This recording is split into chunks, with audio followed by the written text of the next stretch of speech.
Sundance 518, taxiar para a pista 24 esquerda, controlador de solo em ponto 56. 1º de fevereiro de 1991, Aeroporto Internacional de Los Angeles, LAX. 246 em direção a 270, entre em contato com o controle de decolagens do LAX. Obrigada, US Air 1493, está liberado para aterrissar na 24 esquerda. Liberado para aterrissar, 24 esquerda, 1493.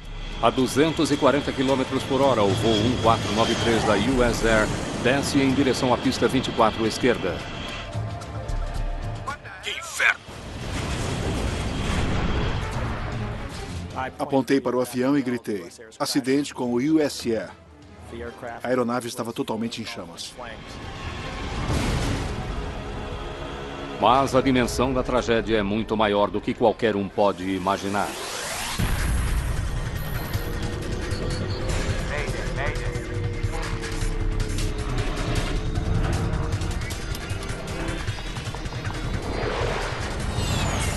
Mayday, desastres aéreos. Esta é uma história real, baseada em relatórios oficiais e relatos de testemunhas. Pouso fora de controle. Em um dos aeroportos mais movimentados do mundo, um Boeing 737 acaba de ser tomado por chamas após a aterrissagem. O que se imaginava na torre de controle era que estávamos em 1991, uma das primeiras noites da Primeira Guerra do Golfo, e o que mais passava pela nossa cabeça era que talvez uma bomba tivesse explodido na aeronave. À medida que os bombeiros controlam o fogo, as equipes de resgate começam a procurar por sobreviventes. 5 minutos após o acidente, recebemos um telefonema de um veículo de emergência. Entre os destroços, eles haviam feito uma descoberta alarmante e que irá forçar todos os envolvidos a reexaminar cada detalhe dos últimos 15 minutos. 15 minutos antes.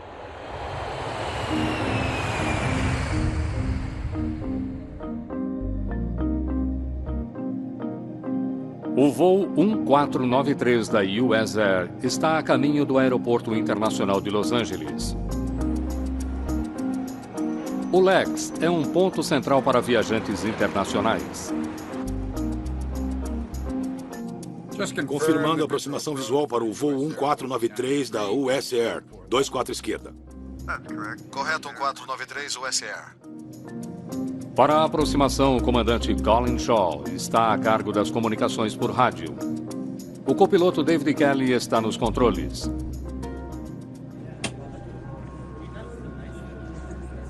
Com 89 passageiros a bordo, o voo não está totalmente cheio. Eu havia estado em viagem de negócios em Columbus, Ohio. Saí das reuniões, fui para o aeroporto de Columbus e peguei um voo da US Air direto para Los Angeles. Eu havia planejado uma série de coisas interessantes para aquele final de semana. US Air 1493. Aumente sua descida para 4.000 tanto quanto possível. Haverá tráfego acima de você ao sul. À medida que o Boeing 737 se aproxima de Los Angeles, o controlador a cargo da aproximação diz aos pilotos que façam uma descida rápida. Eles precisarão se distanciar de um voo que irá passar acima deles. Ok, aumentando para 4.000 US Air 1493. Aterrissar no LAX pode ser um desafio para os pilotos. O espaço aéreo em torno do aeroporto é muitas vezes congestionado. Em média, um avião chega ou sai a cada 50 segundos. Cada uma das 4 pistas tem aviões decolando e aterrissando.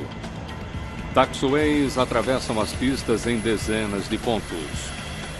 O aeroporto pode ser um labirinto de paradas e pontos de partida para os pilotos que seguem as instruções emitidas pelos controladores. Está vendo o lado esquerdo? Sim. Estamos fora de 4.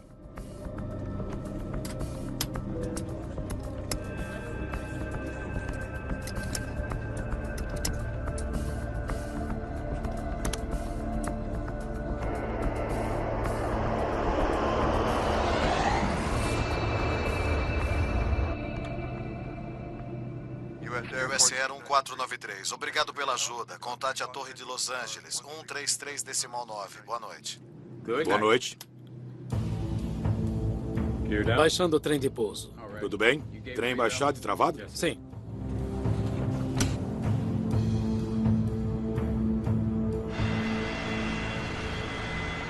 No 12º andar da torre, os controladores têm uma visão aérea do tráfego que chega e sai do aeroporto. Era uma noite movimentada, havia muitos aviões, inúmeros pousos e decolagens durante aquele período da noite. Por isso, era um dia típico. Elliot Brand é o controlador encarregado de autorização de tráfego. A principal função do controlador encarregado de autorização de tráfego é passar aos pilotos as rotas de voo e os planos de voo. À medida que essas informações são emitidas pelo computador, uma tira de voo é impressa. Então você tem um pedaço de papel com o call sign, o tipo de aeronave e a rota do voo. Eu passo a informação ao piloto e depois passo as tiras, as informações de voo para o próximo controlador. Brand partilha as informações de voo com 4 outros controladores. 2 controladores em terra que lidam com aviões que se deslocam entre os portões e as pistas. E 2 controladores locais, responsáveis por aviões que estão decolando e aterrissando. Hoje à noite, a controladora local Robin Washer está supervisionando as 2 pistas ao norte do aeroporto, a 24 direita e a 24 esquerda. Ela usa as tiras de voo para acompanhar os voos que decolam e aterrissam. US Air 23, mantenha a posição na pista 24 à esquerda. Mantendo posição 24 à esquerda, US Air 23. 49740 Eco. 246, continua na 47? 246, afirmativo. Tudo bem, você é o próximo. SkyWest 569, taxiar e aguardar na pista 24 à esquerda. Entendido.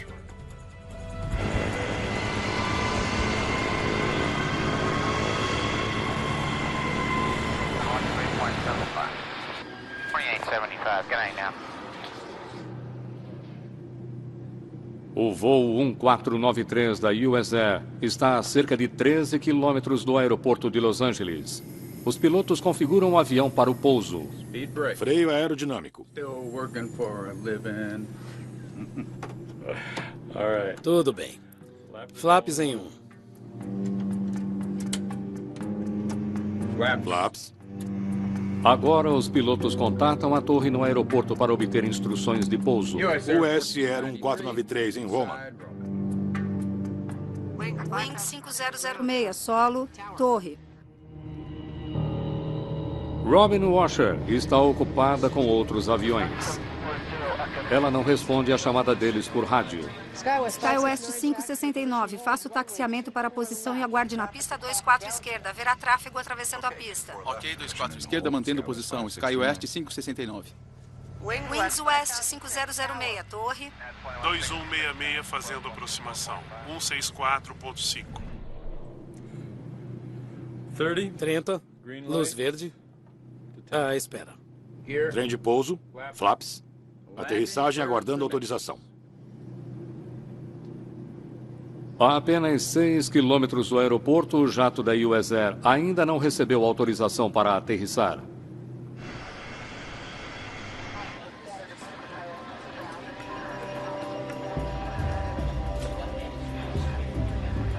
Sundance 518, taxiando pela pista 24 esquerda. Contate solo .65 quando tiver deixado a pista. O comandante Shaw entra em contato com a torre pela segunda vez em menos de 1 minuto. Ele precisa da permissão de Washer para aterrissar. US Air 1493 para o lado esquerdo. 24 esquerda. 246 em direção a 270. Entre em contato com o controle de decolagens do Lex. Mas ela ainda está focada em outros aviões. Saindo de 1000 pés. O voo 1493 está agora a 1 minuto da pista. É o que os pilotos chamam de aproximação final.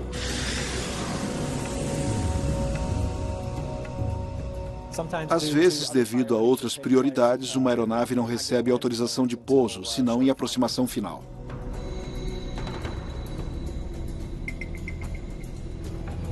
Obrigada, US Air 1493. Liberado para aterrissar na 24 esquerda. Autorização para aterrissar 24 à esquerda, 1493.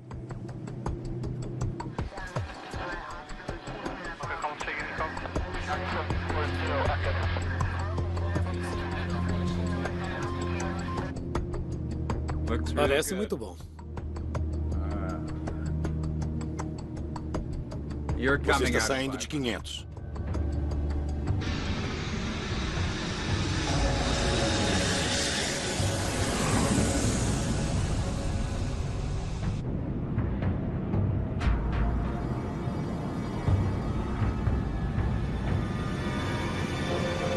Que inferno!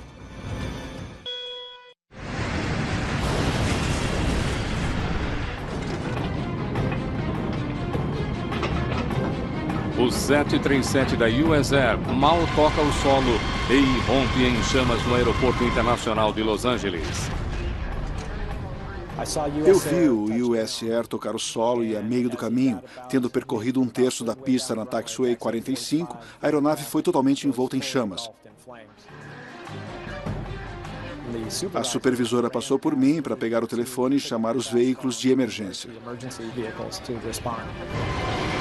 A bordo do voo, puro terror. Houve uma enorme sensação de trepidação. E havia uma extraordinária chuva de faíscas pela minha janela.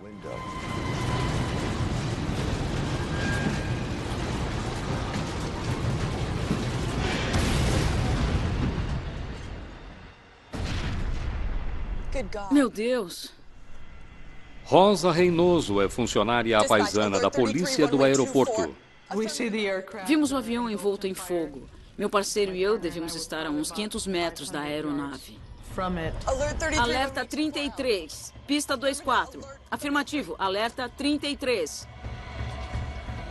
Os momentos iniciais foram muito assustadores, muito caóticos. Eu lembro de ter pensado, meu Deus, por favor, traga mais gente para cá. Precisamos de bombeiros, de pessoal de resgate, precisamos de ajuda aqui, porque isso não é nada bom. Na torre não há tempo para pensar no que aconteceu. Outras aeronaves continuam chegando e os controladores devem orientá-las com segurança.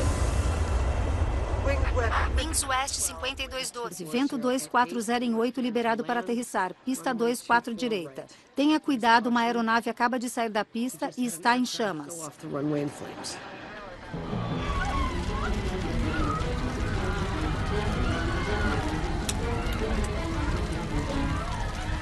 A cabine do voo 1493 está se enchendo de fumaça tóxica.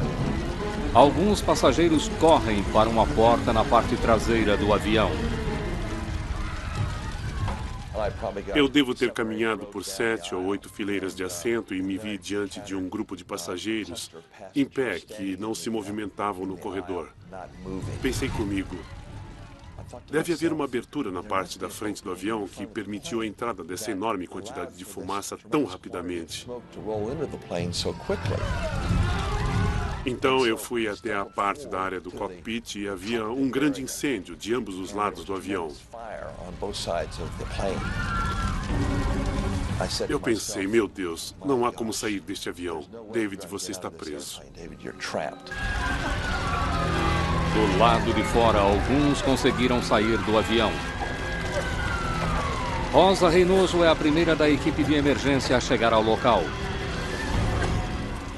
O fogo era intenso, era realmente muito quente. Ele quase chegava a nos chamuscar.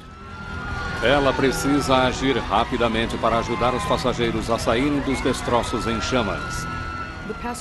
Os passageiros tentavam escapar do avião pelas portas de emergência. No entanto, o fogo havia envolvido as portas. Portanto, algumas das pessoas que estavam bem haviam saltado para fora do avião e sobre o fogo. Em questão de minutos, mais equipes de resgate chegam ao local. A maioria está pulando por aquela porta. Algumas pessoas estavam em chamas. Algumas estavam arranhadas, com cortes. Outras estavam com as pernas quebradas. Foi muito traumático. E acho que você acaba fazendo o que tem de ser feito para tentar salvar aquelas pessoas. Dave Koch ainda está dentro do avião. De repente, eu vi uma fenda de luz.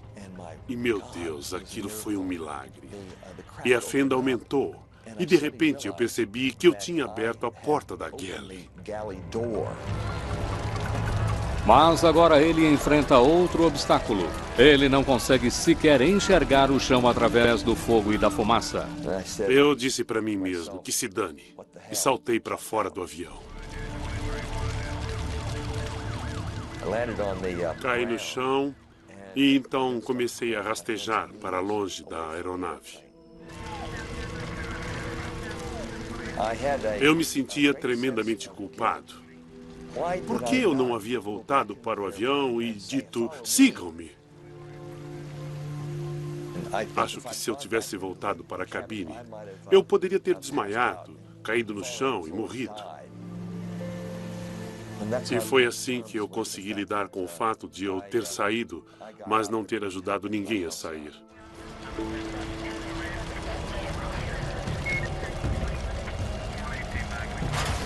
À medida que a busca por sobreviventes continua, os bombeiros fazem uma descoberta impressionante. Aqui é a equipe 1 de resgate. Encontramos uma hélice aqui embaixo nos destroços. A descoberta de uma hélice tem terríveis implicações. Há 2 aviões aqui.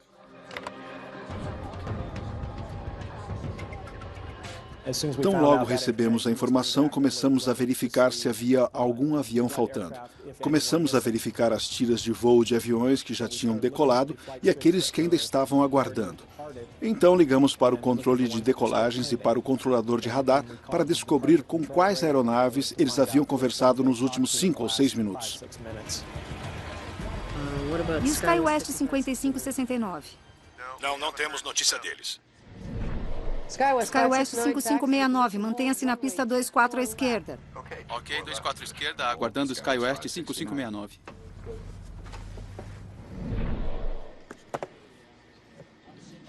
Funcionários conseguem localizar todas as aeronaves, exceto a SkyWest 5569, um Fairchild Metroliner que partiria para Palmdale, Califórnia.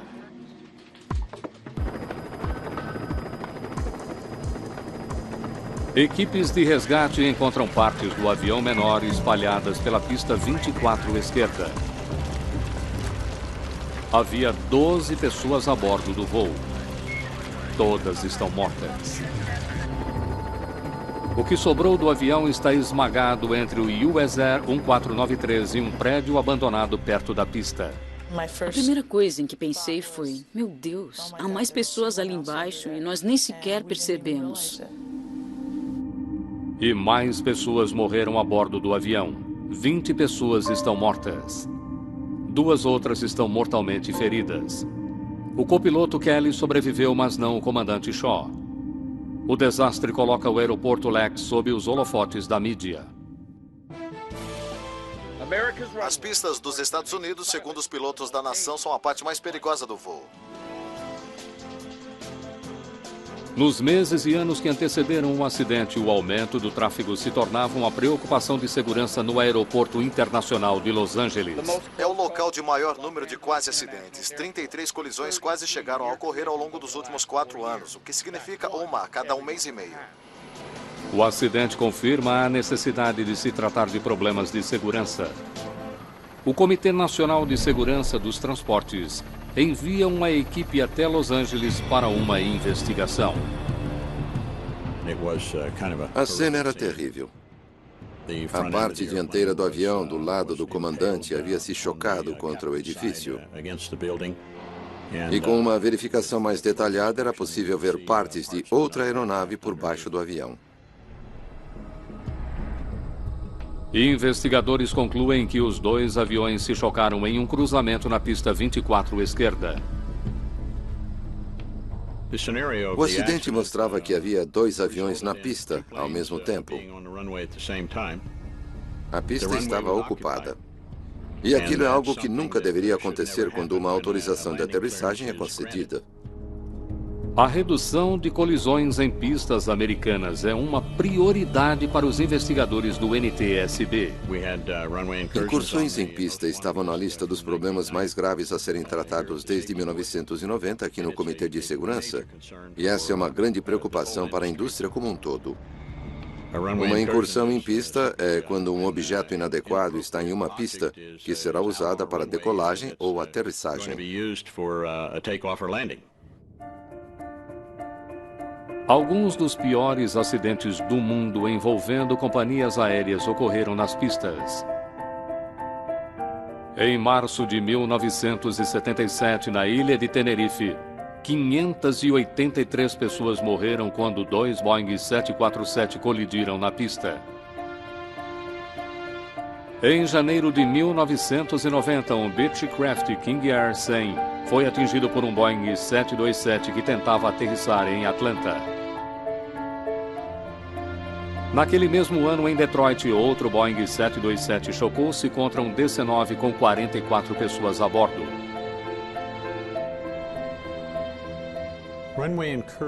Incursões em pista ocorrem devido a alguma falha no sistema. Alguma coisa aconteceu. Alguma diretiva não foi seguida. Houve alguma desatenção no caso de uma incursão em pista. Qual desses aviões foi liberado para 24 esquerda? Investigadores precisam descobrir por que havia 2 aviões na pista 24 esquerda ao mesmo tempo. Um dos principais objetivos era tentar descobrir imediatamente que erro havia permitido que aquilo ocorresse. Parte dessa resposta pode estar em meio aos destroços.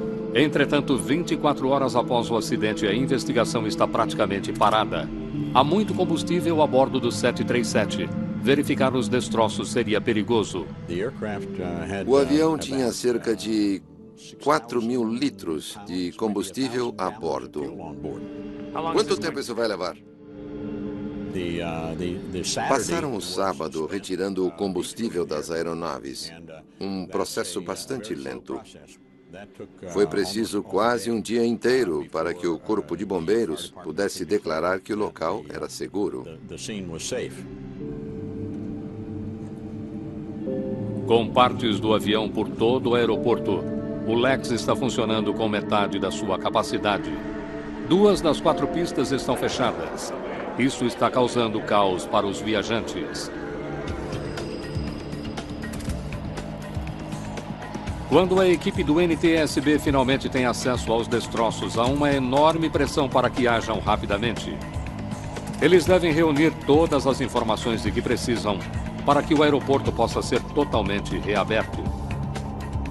A investigação tem 2 objetivos. Eles precisam descobrir o que causou a colisão e também querem saber por que tantos passageiros ficaram presos e morreram na aeronave em chamas. Não tínhamos certeza do que tinha acontecido, não tínhamos uma gravação do acidente, mas havia algumas altercações com pessoas tentando passar à frente de outras pessoas.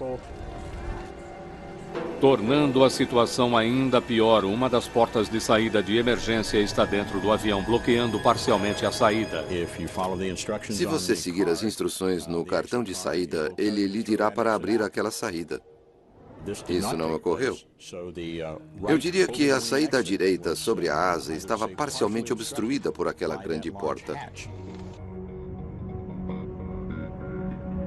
O NTSB conclui que um número reduzido de portas de saída tornou impossível a saída de muitos dos passageiros. Sem terem como sair, eles foram envoltos pela fumaça tóxica que encheu a cabine. Enquanto alguns investigadores analisam os destroços no local do acidente, outros se concentram no controle de tráfego aéreo.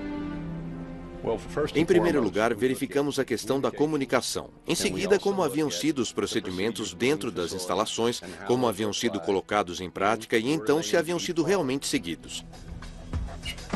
Em busca de mais informações, o NTSB recolhe as fitas de comunicação dos controladores com os aviões. Investigadores se perguntam quais teriam sido as instruções dadas aos pilotos nos momentos que antecederam o acidente. Eles também querem saber o que os tripulantes estavam dizendo durante aqueles segundos cruciais. Será que os pilotos haviam seguido as instruções? Os gravadores de voz da cabine devem lhes fornecer a resposta.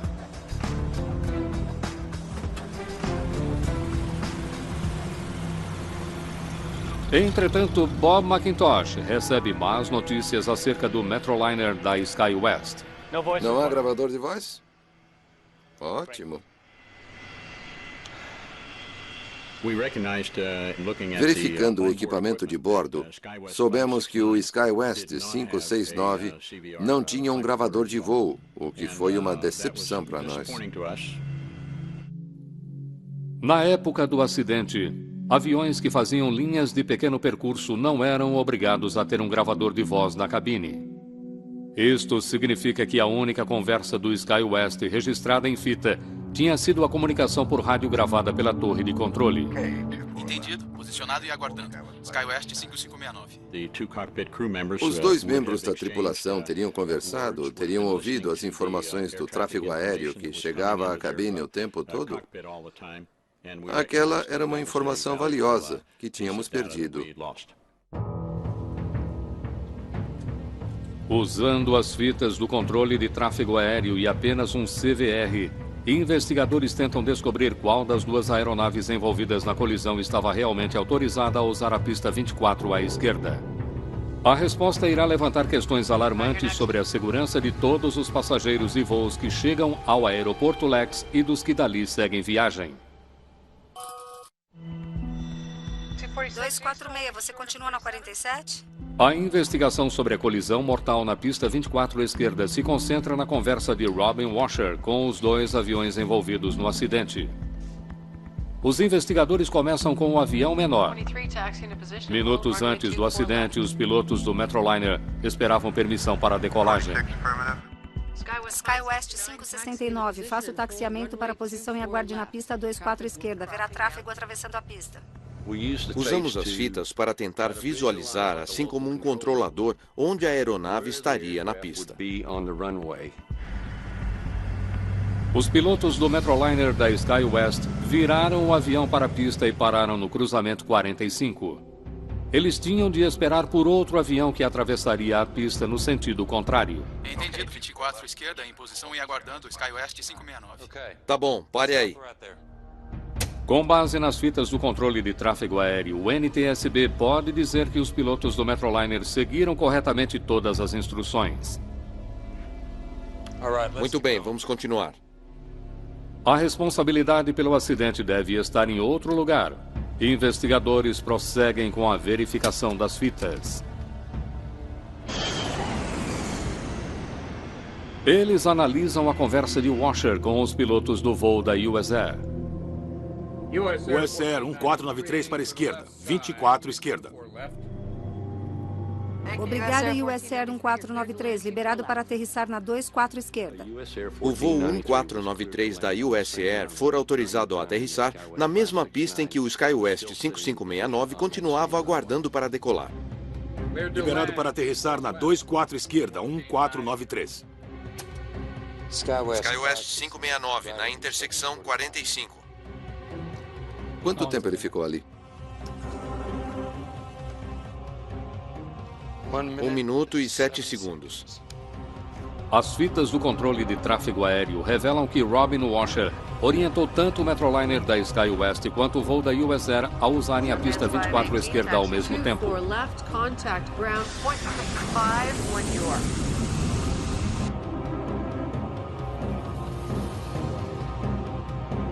Mas que inferno!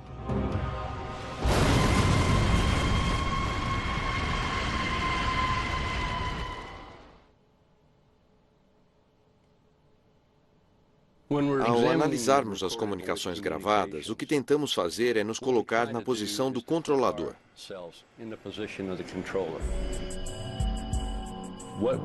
O que teria visto, ouvido, o que teria feito?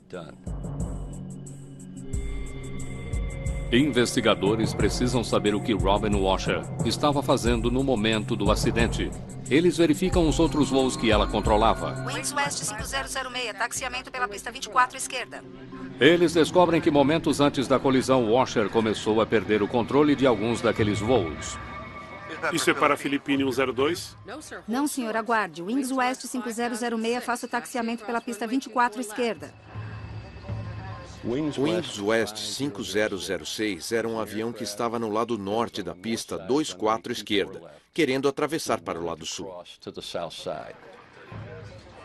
Wings West 5006 solo, torre.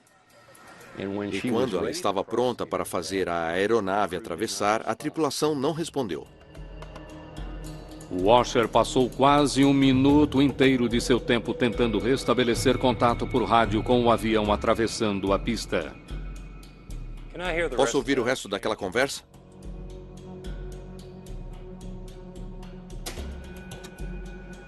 Wings West 5006 na frequência novamente. Mudança de rádios, me desculpe.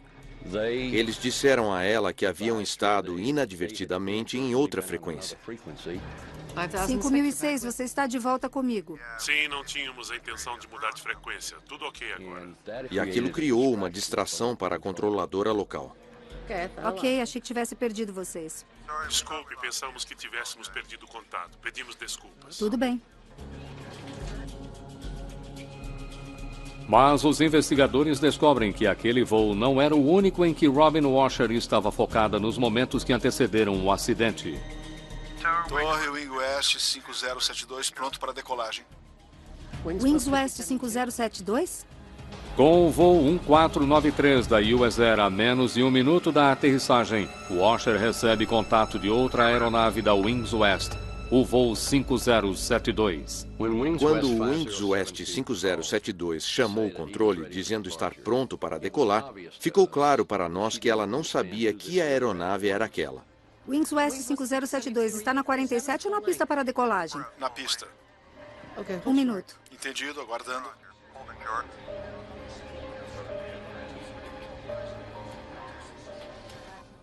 Investigadores precisam ouvir a própria Washer. Não conseguia encontrar a tira de progresso de voo.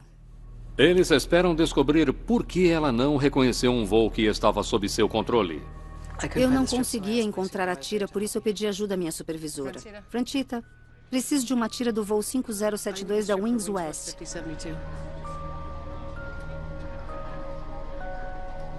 Ela explica que enquanto os pilotos do Metroliner esperavam na pista por autorização para a decolagem, ela estava à procura da tira de progresso de outro voo.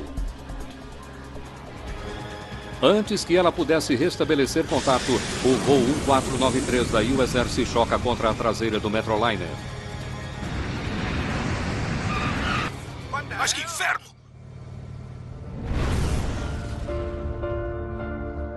Agora, os investigadores do NTSB sabem que uma falha humana teve um papel crucial na colisão no aeroporto Laird. Surpreendentemente, ao liberar o voo da US Air para pouso, Robin Washer simplesmente se esqueceu do Metroliner que esperava na pista. Esta é uma situação pela qual controlador algum deseja passar. Você se prepara durante toda a sua carreira para que isso não aconteça. E quando acontece, você não consegue nem ao menos descrever o que sente. Uma situação como esta poderia acontecer a qualquer um. Somos todos humanos. Após o acidente, Washer deixou o Lex e nunca mais trabalhou como controladora de tráfego aéreo. Entretanto, os investigadores acreditam que é provável que existam mais causas para esse acidente fatal além da falha de uma pessoa. Toda vez que se faz uma investigação, é fácil apontar e culpar alguém. O que se deseja responder é: por que isso ocorreu e o que podemos fazer para evitar que ocorra outra vez? Respostas a estas questões começam a surgir quando o NTSB examina a rotina diária na torre de controle durante as semanas que antecederam o acidente. É uma daquelas situações em que você não sabe que tem um problema até que ele de fato acontece. O que se descobre é que outra catástrofe fora evitada por pouco 7 meses antes daquela colisão. Um DC-10 que aterrissava passou muito próximo de um Airbus que esperava na pista para decolar no aeroporto Lex. O aeroporto Lex sempre foi conhecido como um dos aeroportos com mais incursões em pista, e mudanças já deveriam ter sido feitas. Controladores do Lex apresentaram uma documentação mostrando que logo após aquele quase acidente, eles haviam alertado as autoridades para o fato de que a torre de controle estava com pessoal insuficiente. Eles também explicavam que os controladores não conseguiam enxergar as regiões ao redor da pista norte, porque sua visão era obstruída por um poste de iluminação.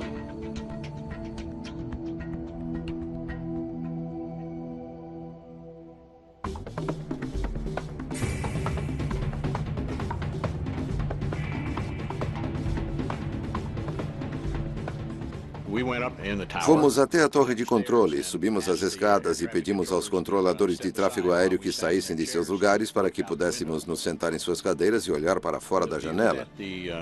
A visão que o controlador de tráfego aéreo tinha era obstruída por um poste de iluminação que produzia um clarão.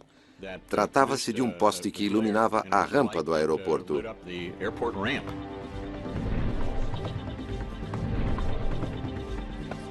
Robin Washer pode não ter conseguido ver o Metroliner da SkyWest enquanto ele esperava na pista. Investigadores do NTSB verificam outros dispositivos que ela poderia ter usado para detectar o avião esquecido. O radar de superfície é geralmente usado em períodos de pouca visibilidade. É um instrumento através do qual o controlador local, se assim o desejar, pode confirmar visualmente se a aeronave está de fato onde ela diz estar.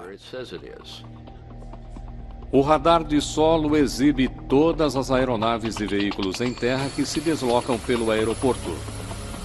Entretanto, na noite do acidente, o sistema não estava funcionando.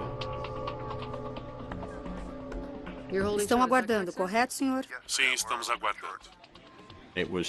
Ele estava constantemente fora de serviço, em uso, fora de serviço, em uso, e dava à direção do aeroporto muitos problemas.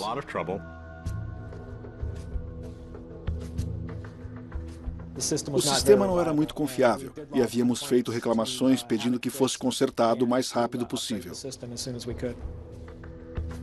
Investigadores descobrem que apenas 4 dias antes do acidente, funcionários do Lex haviam solicitado formalmente à FAA que resolvesse a questão do radar de solo com a máxima prioridade.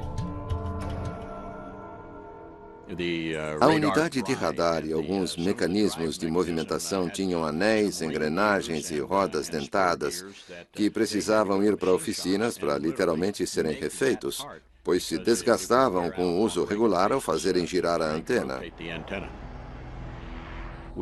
Verificamos esse problema especificamente e descobrimos que o aeroporto de Los Angeles deveria receber um novo sistema em 1988.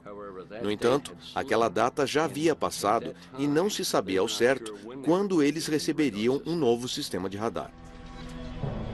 Com um sistema de radar de solo fora de funcionamento e com a visão da pista prejudicada pela luz que a cegava, Robin Washer tinha poucas possibilidades de descobrir seu erro. Investigadores se voltam para o cockpit do voo da US Air. Eles se perguntam por que os pilotos não viram o Metroliner na pista e por que não abortaram a aterrissagem. A maioria de nós na comunidade dos pilotos reconhece que é nossa obrigação, antes da aterrissagem, fazer uma varredura da pista, tentando identificar aeronaves ou qualquer outra coisa que possa estar ali. Assim como todos os aviões, o Metroliner é equipado com luzes que o tornam mais visível à noite. Há luzes estroboscópicas nas extremidades e na cauda, luzes de navegação nas asas e uma luz colorida anti-colisão na parte superior do estabilizador vertical. Estávamos preocupados com a iluminação do SkyWest. Verificamos o manual de operações de voo e descobrimos que o procedimento na empresa era de acender as luzes estroboscópicas só após a autorização para a decolagem. Não havia exigência de luz? Tudo bem, obrigado. O Metroliner ainda não recebera liberação para a decolagem. Portanto, as únicas luzes que teriam sido acesas enquanto ele esperava na pista eram as luzes de navegação nas asas e cauda e a luz anticolisão na cauda.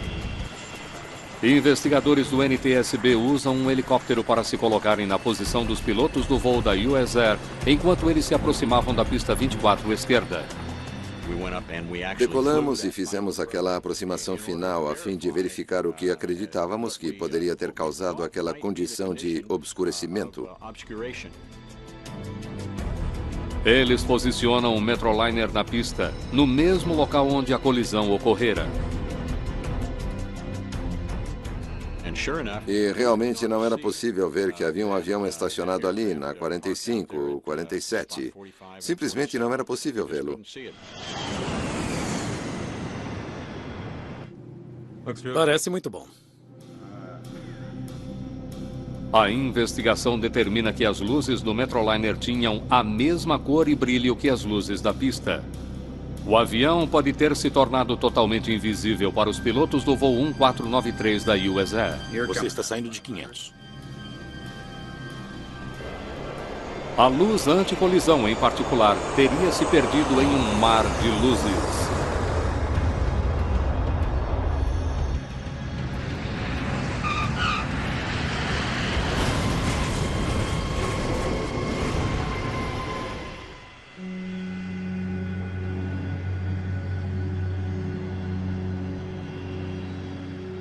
Quando o Comitê Nacional de Segurança do Transporte divulga seu relatório, ele estabelece erro do controlador como uma das causas da colisão na pista.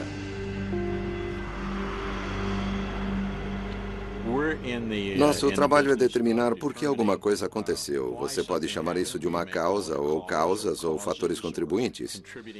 Mas o nosso trabalho termina quando outro acidente é evitado. A prevenção de acidentes nas pistas do LEX viria a ser um desafio muito maior do que os investigadores poderiam imaginar.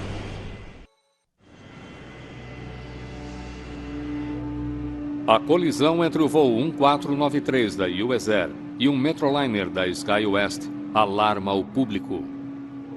O acidente parece provar que os controladores não conseguem mais lidar com segurança com o aumento do tráfego no Aeroporto Internacional de Los Angeles.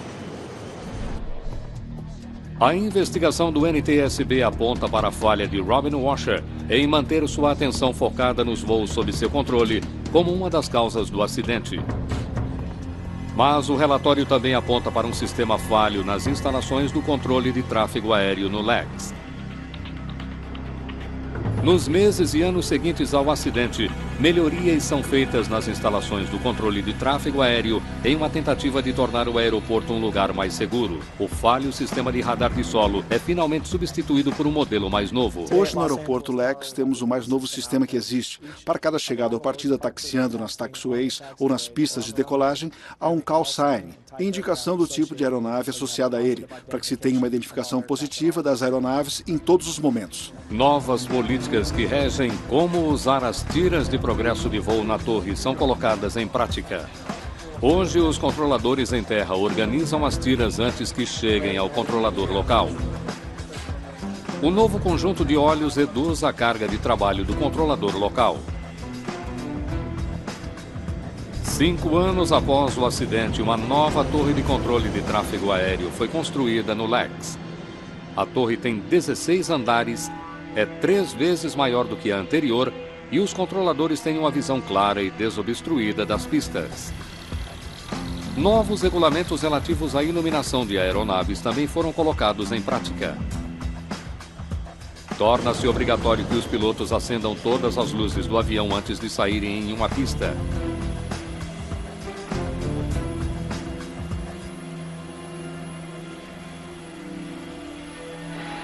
Porém, apesar das melhorias, a taxa de incursões em pista no LEX continua aumentando. Ao longo dos anos 90 e até mesmo nos anos de 2000, eu diria que o LEX certamente foi um dos piores aeroportos que tivemos, em termos de número de incursões. 10 anos após o acidente, incursões mais graves em pistas estavam acontecendo no LEX, mais do que em qualquer outro aeroporto nos Estados Unidos. Eles tinham incursões em pista na casa de 2 dígitos. E graves incursões em pista quase todos os anos. Na verdade, em 2007, eles realmente tiveram 21 incursões. Em uma tentativa de reduzir o problema de uma vez por todas, a Agência Federal de Aviação começou a trabalhar em um novo sistema de luzes na pista para distinguir os aviões em terra. O sistema de luzes de condições da pista é uma série de dispositivos de iluminação de entrada de pista, que colocamos em taxiways, ou iluminação de espera de decolagem, que colocamos na própria pista. O sistema é totalmente automático. Ele usa uma série de luzes vermelhas embutidas nas pistas e taxiways. As luzes alertam os pilotos no caso de tráfego conflitante. Se as luzes de condições na pista ficam vermelhas, isso diz ao piloto ou a um condutor de veículo que não é seguro atravessar ou entrar naquela pista. E ela é acionada quando há aeronaves pousando ou decolando, quando há outras aeronaves na pista. As luzes de condições na pista parecem ser um dos sistemas mais eficazes que temos para impedir incursões em pista, e certamente incursões graves. Em abril de 2009, a tecnologia foi instalada no Aeroporto Internacional de Los Angeles. Protótipos do sistema também foram instalados em Dallas, Fort Worth e San Diego. Até 2011, as luzes de condições na pista serão um elemento-chave em dezenas de aeroportos em todos os Estados Unidos. O equipamento que está sendo usado hoje é muito melhor do que o que se utilizava em 1991. Ele foi aperfeiçoado, é muito mais confiável e dá aos controladores as ferramentas de que precisam para se certificarem de que as pistas estão livres, além de manter as aeronaves em movimento. Embora a nova tecnologia nunca possa garantir 100% de segurança, as melhorias no aeroporto LAX devolveram a confiança do público no aeroporto, mesmo entre aqueles que sobreviveram ao voo 1493. Eu passei alguns dias na UTI do hospital local e tive pesadelos por um bom tempo depois que saí do hospital. Mas hoje estou bem e não tenho nenhum problema em pegar um avião e voar. Eu confio bastante no sistema de transporte aéreo. Versão